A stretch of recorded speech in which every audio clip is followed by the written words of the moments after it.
সকালে ঘুম থেকে উঠেই টেবিলে চলে আসবে খাবার খেতে।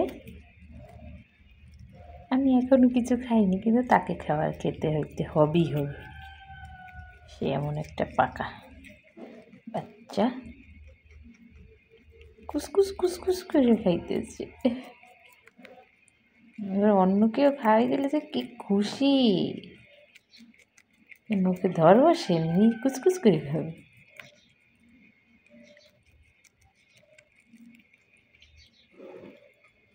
কোনোভাবে যদি খাঁচাটা একটু খোলা পায়, তাহলে এক ফাঁকে দৌড় দিয়ে আমার কাছে চলে আসবে।